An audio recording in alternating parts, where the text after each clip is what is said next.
Hello students, I am your English teacher Triparna Das B from Learned Education, and today we will be studying a lesson from the ICSE curriculum called A Face in the Dark by Bond, and hopefully you will be able to learn a lot from these classes that I will be taking on from here on, and it would be good. It would be good for you and helpful for you if you subscribe to this channel and press the bell icon for further updates. Okay, so A Face in the Dark is by Ruskin Bond, and as we all know, Ruskin Bond is a prolific writer, and his stories are very intriguing, interesting, and he is an Indian author of British descent. And you must have read many of his books. He's written books mostly for children and also for adults as well. And he right now lives in Missouri, and he wrote his first book at the age of 17, and the name of the book was The Room on the Roof. And after that, you know, he did not have to look back. So if you haven't read any of his works so far, it would be good that if you have your hands on them soon and start reading. So one more thing before I start on with the lesson. One thing that I would like you to all know is that perhaps everybody know by now that there has been a reduction in the syllabus for ICSE 2021 for the COVID pandemic situation. But this particular chapter, A Face in the Dark, has not been cut from the syllabus. So, and it is a lesson of just 2 pages, and it is a very important lesson and a very thrilling and exciting story. It's just of 2 pages, but it is like very, very fascinating and very thrilling. And you know, there is an uncertain ending to this whole story. After I teach this chapter to you, teach this lesson to you, explain this to you, I will be discussing a few of the interpretations, because you know, short stories might be short, but there are usually a lot of interpretations in them. So keep a pen and paper ready with you wherever you think you should need to take down a few notes and write down the word meanings. Please do. And further, after I complete my explanation, I would be discussing some of the questions that had come in ICSE 2019. Treasure Trove is a very newly introduced book in the ICSE curriculum. It was introduced in the year 2017, and 2019 one question came in the board examination, and that is what I will discuss with you along with the answers, of course. And there will be some additional questions that I will be giving to you. You need to just keep them ready. Okay? So without further ado, let's get started with the lesson. As we see here in the slide, as we read, you will understand that this particular story, I have already told you before, is a very thrilling and fascinating tale. And Ruskin Bond, he was a very prolific ghost story writer, especially, you know, his stories had a lot of elements of mystery, fear. Likewise, this particular story has also the elements of horror, fear, surprise, mystery, and of course supernatural. And the main characters of this story, especially the person who is the protagonist, is Mr. Oliver, and there is a schoolboy and a watchman. So the story has 3 characters. And finally, as I have already told you, that Once I complete my explanation, I will be discussing one or two interpretations, like why the story perhaps moves in this particular line. Okay. Mr. Oliver, an Anglo-Indian teacher, was returning to his school late one night on the outskirts of the hill station of Shimla. So, here we see that Mr. Oliver is a school teacher and he was returning to his school, and the school was located where? It was located on the outskirts of the hill station of Shimla. Okay, Shimla is the capital of Himachal Pradesh, and as we go through the story, we will also see the picturesque setting that has been written here or written here by the author. From before Kipling's time, Kipling is Rudyard Kipling, another very famous writer who was the author of the Jungle Book, and from before Kipling's time, the school had been run on English public school lines. So the school in which Mr. Oliver was teaching used to run on English public school lines. Okay, so public school lines means it used to follow the discipline, the syllabus, the curriculum, and everything that is followed in a British or an English school. Okay, so you can understand that it is a very well reputed school of that time, and the school had been run on English public school lines, as I have said, and the boys, most of them from wealthy Indian families. Please underline over here that the boys, they came from affluent Indian families or wealthy Indian families. That means that they were rich. So one needed to be rich in order to get admission to this particular school that was located in Shimla, because it used to run on the English public school lines. So wealthy Indian families could only afford to send their boys to this particular school, and they wore blazers, caps and ties. So this was the school uniform. They had to wear blazers. Shimla being a hill station remains cold throughout the year.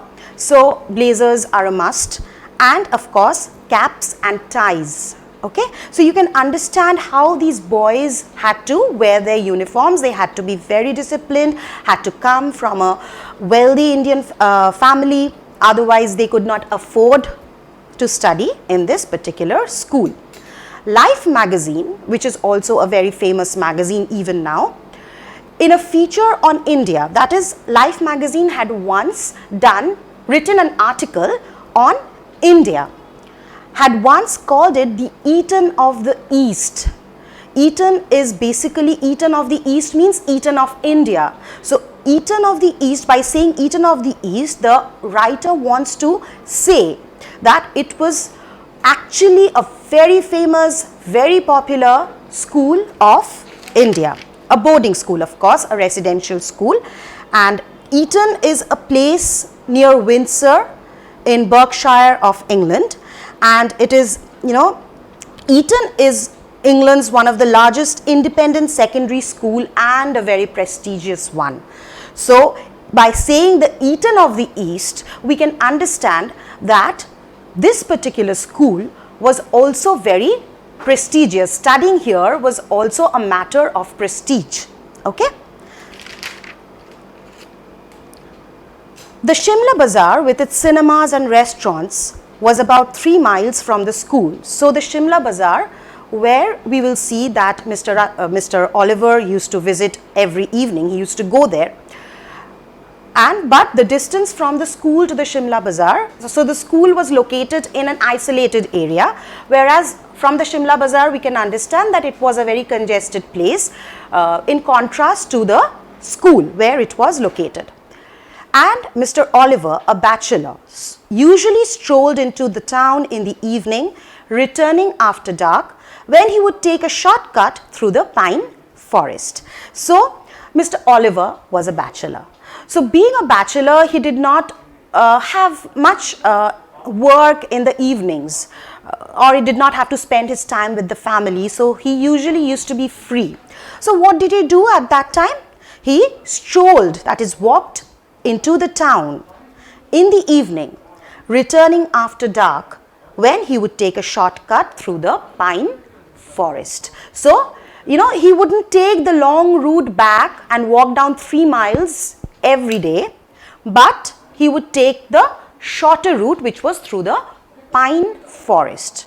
Okay, now you will see how the mystery develops, that eeriness, the spookiness, it develops from now onwards. The introduction is over of Mr. Oliver and how he used to spend his time, his free time. When there was a strong wind, the pine trees made sad, eerie sounds that kept most people to the main road. So you can well understand when there used to be a breeze used to blow, there a lot of sound, spooky sounds, strange sounds, eerie sounds were created, for which most of the people, they feared entering the pine forest after the sun had set. So, but in case of Mr. Oliver, he did not fear that, and he used to take the same route when he returned from the Shimla Bazaar to the school. So, most people, they kept to the main road. But Mr. Oliver was not a nervous or imaginative man. But Mr. Oliver, here we can see, is fearless. He is not nervous. He is not jittery. He is not imaginative. He doesn't make up things and, think unnecessarily, fear unnecessarily. But that's why the narrator is pointing out once again that he is not a nervous or imaginative man. What he carried with him was a torch. Okay, he carried a torch and its gleam, the batteries were running down. So now the setting has been made, and this particular evening is being talked about. What he usually did has been told by the writer. But now one particular evening, while he was returning to his school through the pine forest, he was carrying his torch. He was not afraid of whatever was going to happen. He was carrying his torch as usual, and its gleam, that is the light that comes out from the torch when it is lit, the batteries were running down. That is, the torch was not performing properly. So the batteries were running down. Moved fitfully down the narrow forest path. So he moved a little carefully through because the torch was not working properly, so the light was not enough. So he was moving a little carefully down the narrow forest path, when its flickering light fell in the figure of a boy who was sitting alone on a rock. Mr. Oliver stopped. So the flickering light, the light was about to go off. The batteries were running down, so the light was about to go off, and his sight, his vision, fell on a figure of a boy who was sitting alone on a rock. And seeing the boy, that was a very unusual sight, okay? Because boys were not supposed to be out after dark. So it is not expected. We have already seen how disciplined the school is. It has been called the Eden of the East by the Life magazine. So you can well understand that a lot of prestige is associated with the school. They are disciplined, they follow punctuality, they follow strict rules in the school, and a boy is supposed to be inside the school premises. Why is he sitting somewhere on a rock, and that too in the pine forest where people are afraid to even enter in the evening?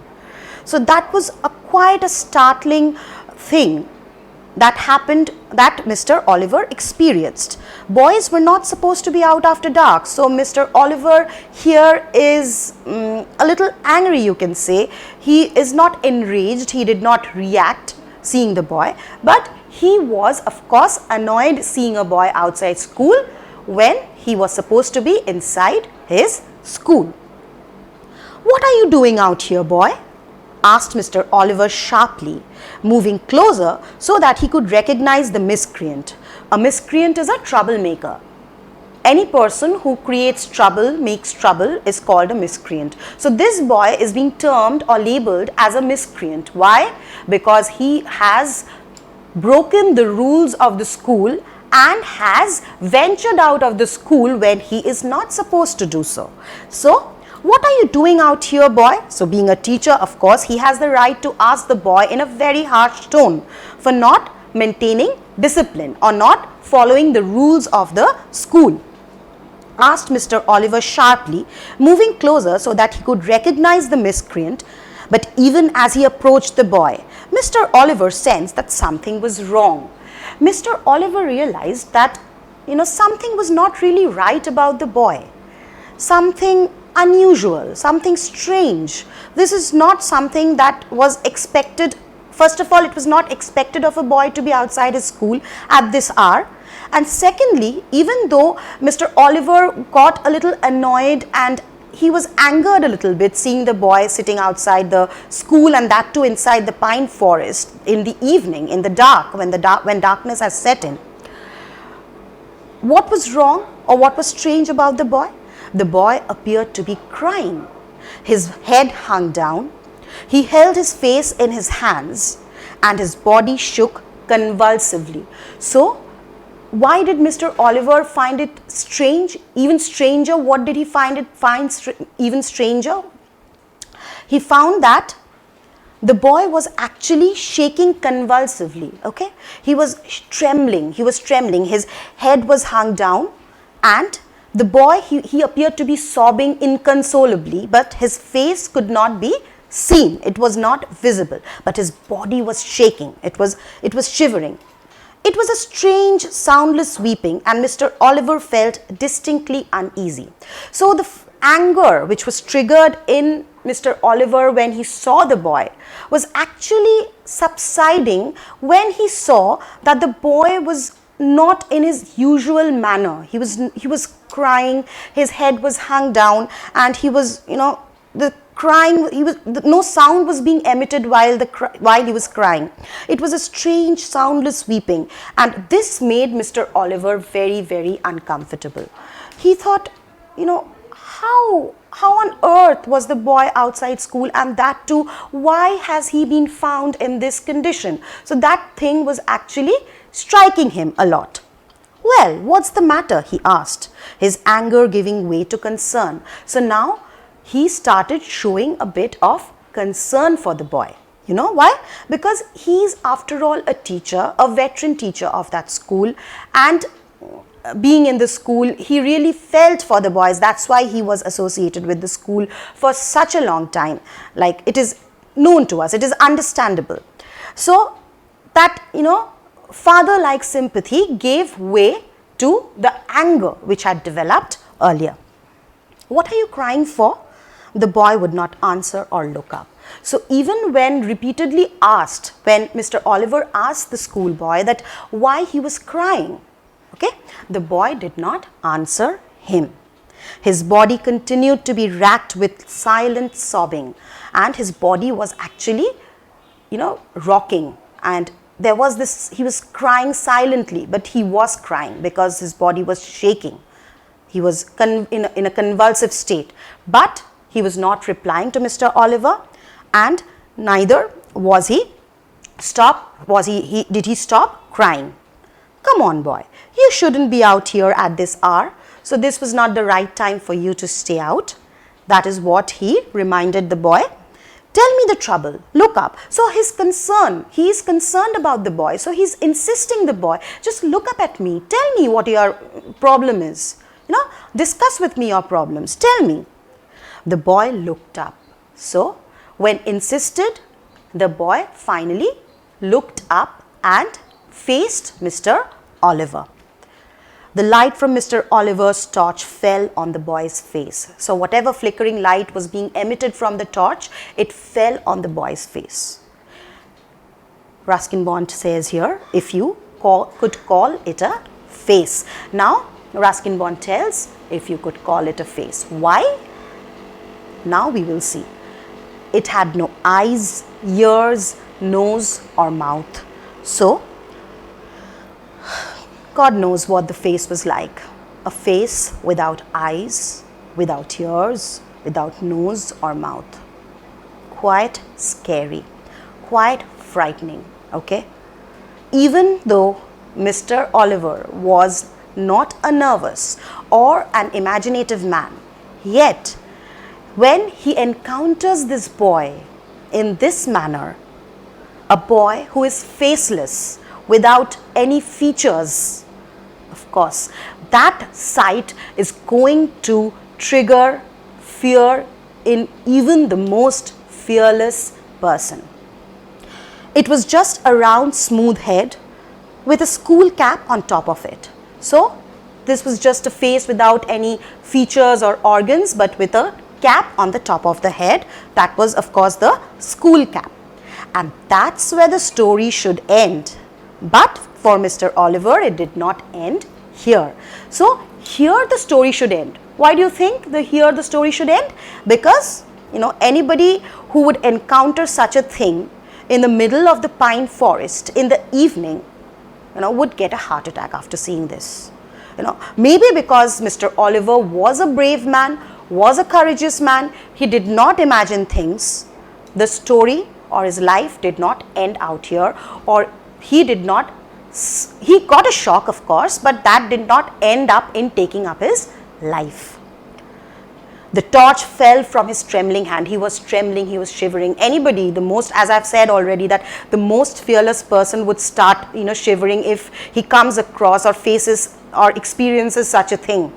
So the flickering torch fell from his trembling hand. He turned and scrambled down the path, running blindly through the trees and calling for help. So he was looking for help. He was shouting for help. He needed help at that time. He needed real assistance at that time. Otherwise, he knew that his end was coming very soon. He was still running towards the school buildings when he saw a lantern swinging in the middle of the path. There is something positive. He thinks that something positive is coming up for him. That is, he sees a lantern swinging in the path and was coming towards him. So that was something good for Mr. Oliver, that he thought that maybe he is going to get some sort of help from somebody. It was unexpected at this time of the evening. Mr. Oliver stumbled up to the watchman, gasping for breath. So he was, breathing heavily. He was panting. He was gasping for breath. But he went up to the watchman. A watchman was coming towards him. He was approaching him, and he was carrying the lantern in his hand, which was a kind of a positive sign for Mr. Oliver that he was going to receive some sort of help from somebody. So he quickly went towards the watchman. "What is it, Sahib?" asked the watchman. "Has there been an accident? Why are you running?" So the watchman was also quite taken aback, seeing the condition of Mr. Oliver, and so he quickly approaches him and asks him, "Has there been an accident? Why are you running?" That is not something very usual for Mr. Oliver to do. So that was a question that the watchman posed to Mr. Oliver. "I saw something horrible, a boy weeping in the forest, and he had no face." So that is what Mr. Oliver describes to the watchman, what he had actually seen, a boy without a face, and he was weeping, that the boy was weeping and he had no face. "No face, Sahib?" The watchman questions Mr. Oliver, that did he have not any face? "No eyes, mouth, nose, nothing. No eyes, nose, mouth, nothing." So that is what Mr. Oliver tells him. "Yes, I have just encountered a boy, a schoolboy who doesn't have a face, and it is such an unusual sight. Please help me." That is what he's looking for. He's looking for help. He needs somebody to assist him and take him to the back to the boarding school, so that he can relax a bit and find some relief, because what he had seen was not something that happens on an everyday basis. So he explains to the watchman that is what he had seen. And now the watchman says, "Do you mean it was like this, Sahib? asked the watchman, and raised the lamp to his own face. So the lantern which he was carrying, he raised it to his own face and he showed his own face to Mr. Oliver. Do you mean it like this, Sahib? So here, the watchman had no eyes, no ears, no features at all, not even an eyebrow. So here Ruskin Bond has added that this particular man didn't even have an eyebrow. Apart from eyes, ears and other features, even the eyebrows were missing. And that's when the wind blew the lamp out. So that is the end. That is how we interpret it, that when Mr. Bond says, Ruskin Bond says that, and that's when the wind blew the lamp out, he means that was the end of Mr. Oliver.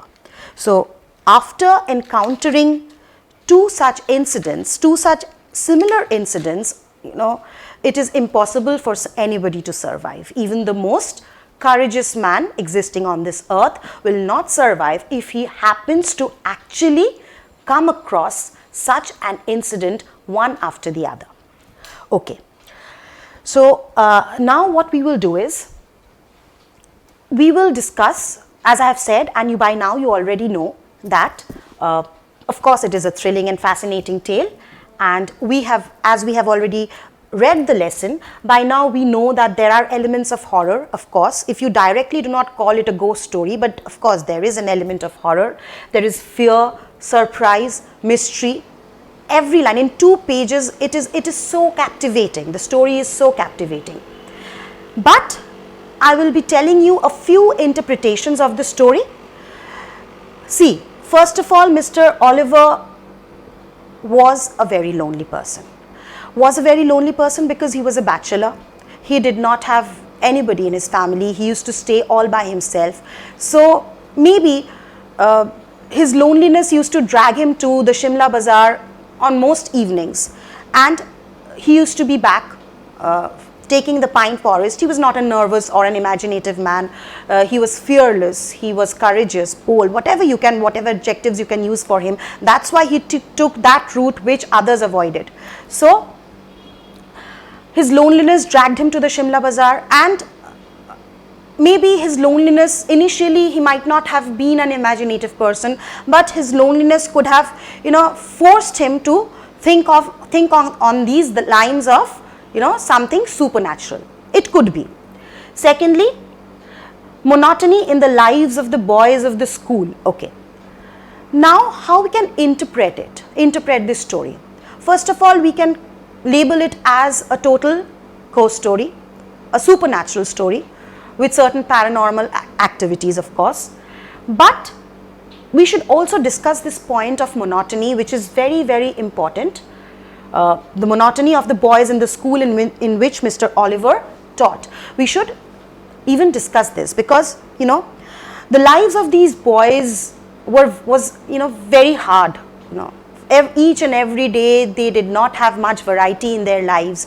They used to wake up in the morning, dress up for school, be punctual, always be on time, doing everything as a routine brought monotony in their lives. So they were turning out to be machines, you can say, for which maybe Ruskin Bond is trying to throw light on this aspect, where he's trying to say that lives of children should be a little bit more cheerful and happy, and each and every day going through the same process without being able to venture out, meet parents, befriend others from the same locality, that, and then the orientation, the target of the school was to bring out children who would be successful in the long run. So that is how they kept on teaching or running the school. So that's why the monotony that set in the lives of the boys, the school boys, could have also prompted Mr. Ruskin Bond to write such a story. Okay, that he wants us to understand that no, this is not the way that schools should run. Of course, a school is meant to be the second home for a child, and there should be some kind of familiar environment for a child, for a boy or a girl to study in a school. He should be happy studying there. How can a boy lead a monotonous life and yet be happy? So that is not expected. It is not possible. So maybe for this reason he has written a story for us to understand, for the people, the readers to understand that there should not be such sort of monotony in the lives of children. Okay, and of course the education, the kind of education that was given to the school boys, it was in the British lines. So they were very target oriented, that one had to be very successful in life, either an engineer or a medical practitioner, or goes into the civil services. So everybody had to be pin and proper, and that what could have led him, as I have already said, I am repeating once again, that could have led him to write such a story. Okay, now that you have understood this 2-page short story, I would like to discuss some of the answers of the questions which came in the ICSE board examinations 2019. As this book has been introduced very recently in the year 2017, so in 2019 a story from a question from Face in the Dark had come. Okay, and the question was, it had no eyes, ears, nose or mouth. So this is the particular extract that had actually come, page number 75. It had no eyes, ears, nose or mouth. It was just a round smooth head with a school cap on top of it, and that's where the story should end. Okay, sorry, this is not the extract that had actually come. The extract is the second one, where Mr. Oliver encounters the watchman. So okay.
Okay students, sorry, we were facing some technical issues. Now that I am back. So this is the particular extract that had come in the year 2019 for ICSE examinations, and it's on page, the extract is on page 75, which begins from the second paragraph.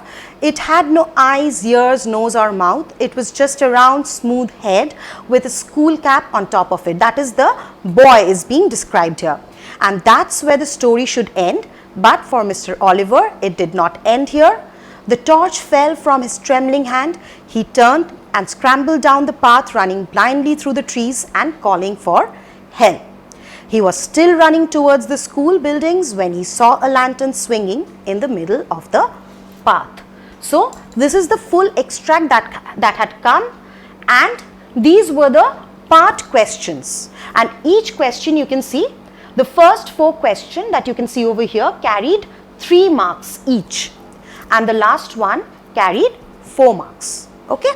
So the first question is, who was Mr. Oliver?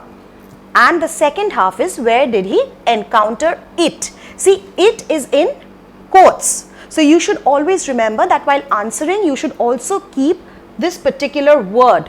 Whichever word in the question is in quotes, should also be written in quotes while you are giving the answer. Do not forget this. It is a guide. It's a tip that I would expect you to remember. It's very, very important. You know, ICSE will be very critical while marking you on every answer. So, who was Mr. Oliver? Where did he encounter it? Okay. So, this particular question carries 3 marks. So, the first part of the question should be answered in 1 paragraph, and the second part of the question should be answered, or you have to begin the question writing the answer from the second paragraph onwards. So, we will actually discuss the answers right now, and the answer to the first part of the question would be, Mr. Oliver is the protagonist. He was an Anglo-Indian teacher. I'll give you the points. In English public school at Shimla. Okay. We know that he was a bold man. So mention that he was a bold man, and he was not scared to pass through the pine forest even in the dark while he returned from the Shimla Bazaar after his evening walks. So this is going to be the first part of the question. Maybe it carries 1.5 marks or 2 marks, and the next part of the question, the breakup has not been given, but the next part of the question is, where did he encounter it? So the next part of the question should be answered in a different line, in a different paragraph. He encountered with it one evening when he was returning from his evening walk from Shimla Bazaar back to his school. That day, he took a shortcut from the pine forest where he met it, the boy. So, it, you write it in exactly this manner. You have to write it in exactly this manner. So, this is going to be the answer, the full answer to this question. There is nothing else that you need to write. What is the second question? Where did Mr. Oliver work? You can, directly taken from the book. Still, I will give you the answer. Why did Life magazine describe this place as the Eden of the East? So, Mr. Oliver worked as a teacher in English public school at Shimla. He had been teaching in the school for several years. Okay, that is what you need to write about. Where did Mr. Oliver work? Okay, and the next part, the Life magazine described this place as the Eden of the East because it was one of the most esteemed, expensive and reputable English boarding school run on the English public school lines, and the boys of the school belonged to wealthy Indian families. The boys wore blazers, caps and ties. So this is what you have to write if such a question comes. Okay, and this part of the question, especially the second part of the question, is actually very, very important. You can get this question as to why Life magazine described this place as the Eden of the East. Okay, now we go to the third question. Why had Mr. Oliver approached it in the first place? What had he mistaken it for? Okay. That evening, when Mr. Oliver was returning from his evening walk through the shortcut of pine forest, suddenly he came across a weeping boy who was sitting with his hands covering his face. He thought that he was one of the students of his school and reminded him about the rule of the school, that the boys were not supposed to come out at that time. So, this is the first part, complete. Okay. What had he mistaken it for? He had mistaken it for the student of his school because the boy was wearing the cap. Okay. So, actually we don't know whether he had basically mistaken him with a student of his school, but since the boy was wearing the school cap, we can well understand that this boy definitely belonged to Mr. Oliver's school, or the school in which Mr. Oliver used to teach. Fourth question, what is lantern? Who was holding the lantern? Why did Mr. Oliver feel relieved at the sight of the lantern? So 3 marks for this allotted also for this particular question. So 1 mark each for each part. Okay. So the first part is, what is lantern? You can explain it in your own words what a lantern is, we all know. A lantern is a type of light with a metal frame, glass sides, and a light or candle inside that can be carried in the dark. So something which helps to illuminate a dark place is a lantern. But of course you need to write about its structure. Okay, it's a metal framed object with a candle or a lamp inside it, so that when there is darkness, the area can be lighted up with that particular object. And it, of course, it has glass sides, otherwise it won't reflect the light out of the candle. Second part is, who was holding the lantern? Very simple, the watchman was holding the lantern. Nothing else, simple. 1 mark question, just a line here would be enough. You know, sometimes the number of lines you write for a particular answer varies. It of course varies. Sometimes a 2 mark question can have more than 4-5 points. So, like for the previous one, the answer was a bit longer than the second part, but still it would carry 1 mark. The second part is, you cannot write anything more in it, isn't it? Because it was the watchman who was carrying the lantern. And the third part is, why did Mr. Oliver feel relieved at the sight of the lantern? Mr. Oliver felt relieved at the sight of the lantern because he had seen a boy's face in the dark. He just gave a background of what he had actually experienced a few minutes back, if such a question happens to come once again. So, boy's face in the dark, and he was very scared, and he started running towards the school, shouting and calling for help. So when he saw a lantern swinging in the middle of the path, he was very much relaxed and relieved, and he started to feel better.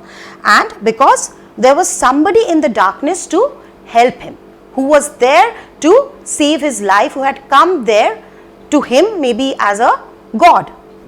Do not need to write that, but just write why he was feeling more relaxed at the sight of the lantern, because he needed help at that point in time, and he saw somebody approaching with a lantern in the darkness, which gave him a lot of relief. He felt relaxed. Okay, and the fifth and final question here is carries 4 marks. This question also has got 2 parts, and the first part is, briefly describe the meeting between the lantern bearer and Mr. Oliver. Second part is, state one reason why a face in the dark could be considered a horror story. Okay, here of course in this kind of a story, in this kind of a question, you need to give your own interpretation. Okay, most of the questions are there directly from the book, but what you have understood from the story is what you need to write, okay, in these sort of questions where you don't get direct answers from the book. So the interpretation, the understanding is very, very essential. After seeing the boy's face, the torch fell from Mr. Oliver's hand. Terror stricken, he ran towards his school. So you have to give the background, what was happening to Mr. Oliver, what happened thereafter. You need to mention that in your answer. Okay. On the way, he encountered a watchman swinging a lantern. On seeing Mr. Oliver running, the watchman asked him the reason of his running. Mr. Oliver tells him that he saw a boy with no face. The watchman then asked him if the boy looked like him and raised his lantern to his face. To Mr. Oliver's horror, the watchman too had no face, no eyes, no ears and no features. So before writing what happened exactly after Mr. Oliver started his conversation with the with the watchman, you need to write a few lines why Mr. Oliver reached that particular state or condition. Okay, that is very important. Just do not start your answers very abruptly. If you start your answers very abruptly, the one who is giving or mentioning the background will get more marks. If 2 marks are allotted for a particular answer, for this particular answer, if the total marks is 4, we can expect that it's 2 plus 2. So the first, if you write a little about the background, you get full marks, and if you do not mention something about the background, maybe half marks might be deducted. Okay, and the second part is again what you have felt about the story, what is your understanding of the story. This is what you need to write. State one reason why A Face in the Dark could be considered a horror story. A Face in the Dark could be considered a horror story because the story ends when the wind blows the lamp out and Mr. Oliver rushed towards his apartment as if he had seen the ghosts. Moreover, the story is left in the sense of ambiguity. Okay, so here, we are not sure of what is happening to Mr. Oliver, leaving the readers to think whether it was actually ghosts or some prank played upon the teacher by his students. So this is again another interpretation. Maybe, one can even think or say that this is Mr. Oliver being very strict. Maybe the students had, plotted against him. They kind of plotted against him to, frighten him for some reasons, and the watchman was also a party to this. So this can also be an interpretation.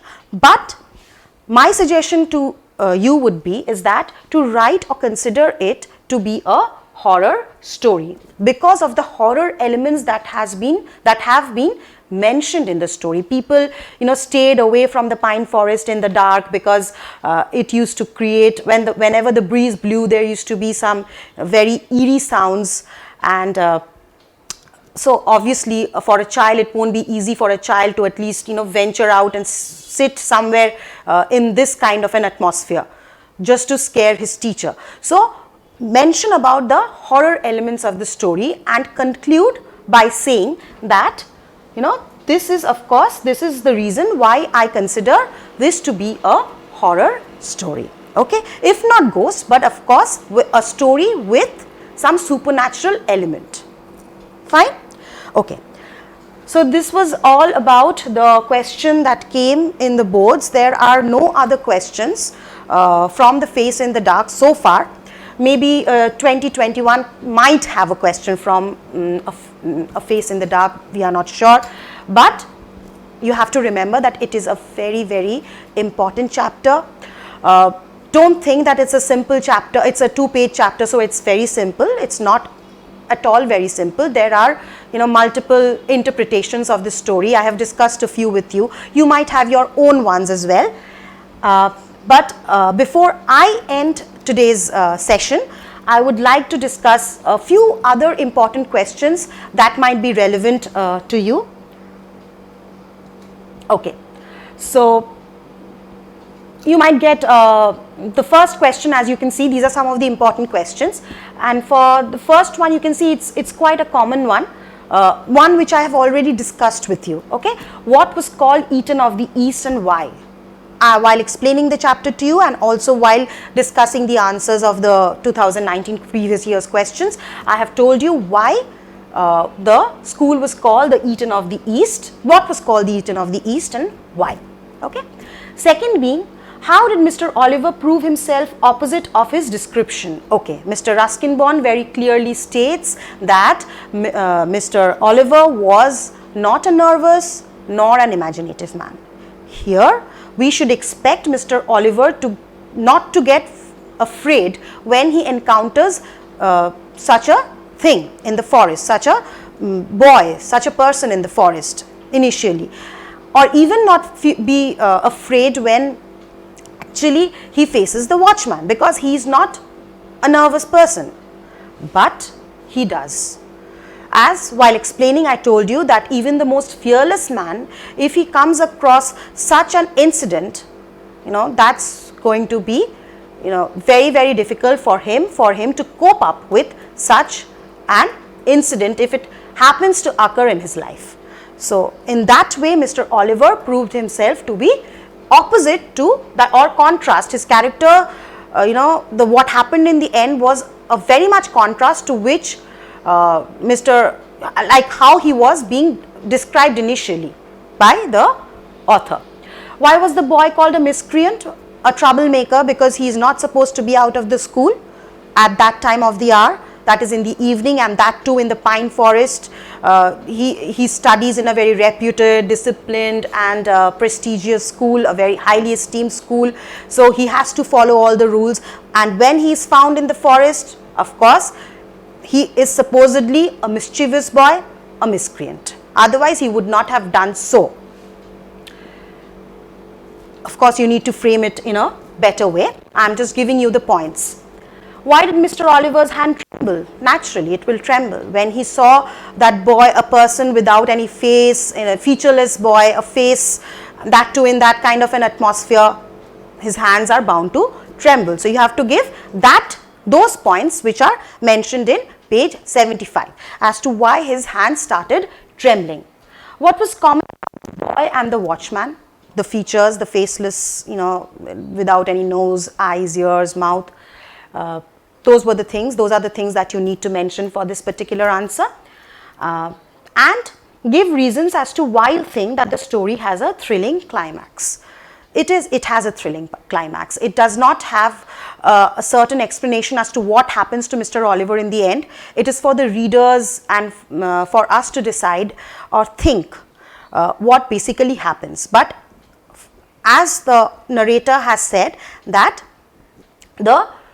was when and that's when they blew the lamp out. So this obviously means that that was the end of Mr. Oliver. So, and you have to write 1 or 2 sentences about how the story develops till it reaches its climax. So of course, it is a thrilling climax. It is a fascinating story. It is full of mystery. So at the end also it has a thrilling climax because of the incidents or the things that he faces, that Mr. Oliver faces. So today we come to the end of this particular story, and hopefully you have been able to understand. I have been able to explain to you the story quite well, and the questions that I have discussed will also come of help to you. And the next lesson will come, the next session will come very soon. So for that you need to get notified. So please subscribe to this channel to learned education, and press the bell icon so that you do not miss out on further updates. Okay, so hope to meet you very soon, and thank you. Bye.